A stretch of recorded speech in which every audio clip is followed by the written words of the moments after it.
Hello everybody, my name is Kat Bowser. I'm your resident fantasy therapist and welcome to my channel. Those of you who are returning, welcome back. Those of you who are brand new, welcome. My name is Kat Bowser. I am a licensed therapist, but I'm also a writer working on my first novel. And on my channel, I like to dig into what I consider to be the heart of writing, which is the characters. And the heart of the characters is in their psychology. So that's what we dig into on my channel, is the psychology behind why the characters act like they act, because I think that is a great way to dig into really making a well-rounded character in a well-rounded world. So for today, I have another book review for you guys. I have actually been reading a lot lately, and it feels so good. But this is one I read a while ago, and I've been trying to kind of organize my thoughts around it. So today, I will be giving you guys a video review of Alone in the Light by Benjamin Bass.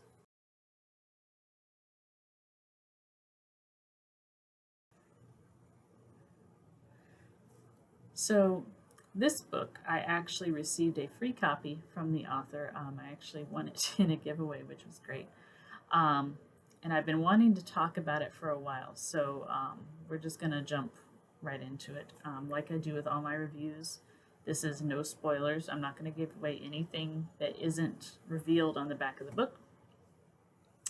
I will give you guys what I liked, what I thought needed work, and what I thought was most unique about it, and then I will give you guys a psychological realism rating. So first off, what is Alone in the Light about? Alone in the Light is following two individuals, Mary and Josh, as they return from deployment, and they are trying to readapt to civilian life and the consequences that occurred while on deployment. What did I like? I liked everything. The characters of Josh and Mary are very well done. They are very realistic. They are varied. They have flaws. They make mistakes. They're real people. The book is written from alternating points of view. So you go from Josh to Mary, Josh to Mary, Josh to Mary. And each one has a very distinct voice. Each one has a very distinct set of goals. I can flip to any chapter in the book and I can know without looking at the front of the chapter who's talking.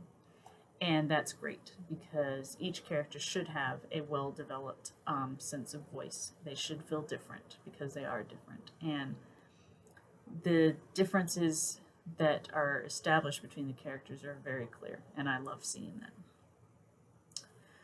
What are some other things I like about it? The relationships. There is a relationship between Mary and Josh, and it is developed very, very well. I won't go into spoiler territory about it, but I will say that their flaws play off each other, their strengths play off each other. One of the things I loved about this book was just reading the conversations between Mary and Josh because they talk like real people. There's never a sense that a conversation is unnecessary, but it's got that kind of casual, I could run into these people on the street kind of vibe.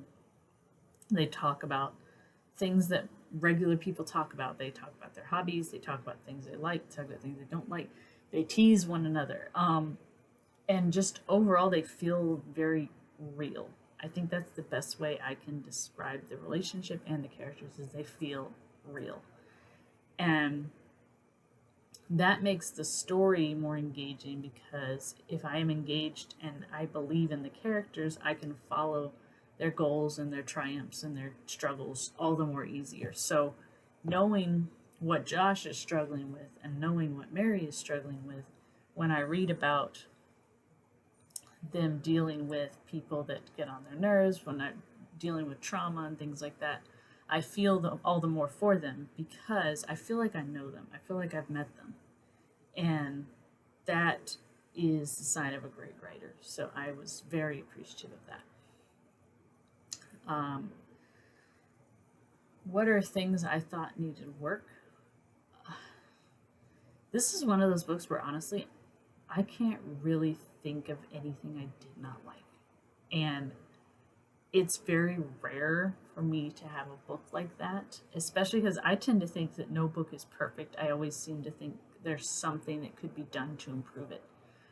But the only thing I can think of with this one are very nitpicky stylistic choices. Like the formatting of the ebook can feel a little wonky sometimes, particularly if you're switching from chapter to the next chapter. Sometimes the formatting is off a little bit, but it's not enough to ruin the reading experience. And it's something, like I said, I kind of had to dig to find it.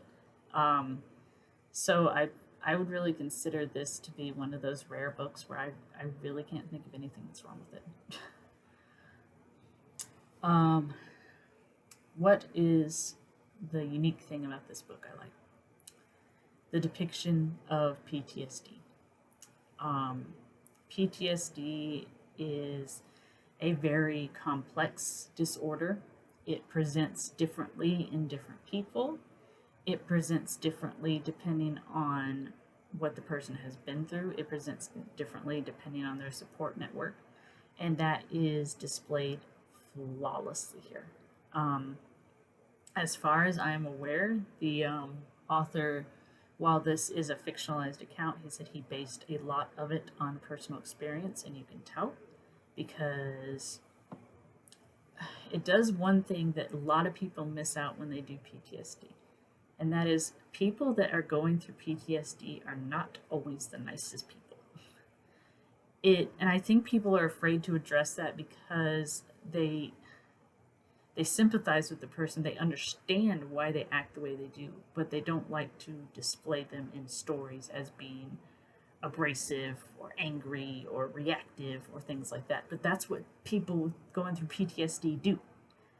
They're dealing with a lot of trauma and their brain is trying to make sense of it and trying to readapt. And sometimes you're not nice when you're going through things like that. And I love that this book does not shy away from that.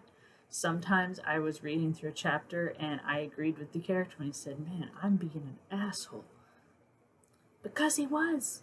But you understand why. Oh, I was so happy to see that because, like I said, it's not done. It's like one of those topics that people are very careful about. And I'm not saying they shouldn't be careful about it because you definitely don't want to screw up displaying PTSD, but it's a step away from romanticizing it, which I like, because there's a difference between displaying a mental illness with romanticizing it and displaying it realistically. This is the realistic. This is just what people with PTSD go through. No fancy words about it. This is just what happens. And I appreciate the rawness of it. So if I was going to rank this on my psychological realism scale, this one gets a 5 out of 5. And like I've said before, I rarely give a 5 out of 5. But because this one is heavily based on someone's own personal experience, I feel like I have to. Because, like I said, it presents PTSD as it is, in all its rawness and all its horrificness. But it also displays that it can be worked with, it can be worked through, but it's not easy. And it doesn't shy away from how not easy it is. That is a key point, is that it's hard. It is exceptionally hard. It's doable, but sometimes it's so hard that people are just like, I'm tired. I'm tired. And that emotional exhaustion is something that we need more empathy about. That's something that we need to talk about more, is that we always encourage people to fight, to work to get better, because they usually want to. They want to feel better. They don't like feeling like this. But we don't talk about how hard it is. We don't talk about how when you've been doing it day in and day out, you're just like, I don't want to do it anymore. I'm tired. I'm tired of fighting. This book nails it. This book nails how it can wear you down. It can wear you out. and it gets to the point where just like I don't want to do it. I'm too tired to do it anymore. And we need to talk about that more, because I think that's when these people need our support the most, is when they get to that state of utter emotional exhaustion. We need to be there to help them, to understand them. But I think a lot of times people instead, they just get frustrated. Just like, oh well, they're giving up, they're not trying hard enough. No, that's not true. They're just tired. And we need to give them a little more credit for that. So I would give it 5 out of 5. As for the book itself, also 5 out of 5. I cannot recommend this book enough. I think it's an important book. I think it's one that more people need to read.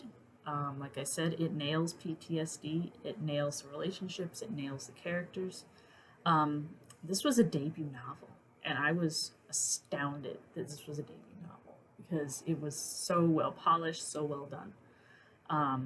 I really hope the author gives us some more in the future, because he is excellent at characters, at plot, at themes, everything.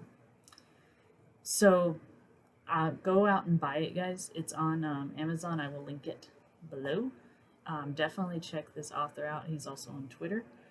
And definitely give this book a read. Even if military fiction is not your forte, it was not mine either, still read it. It's worth it.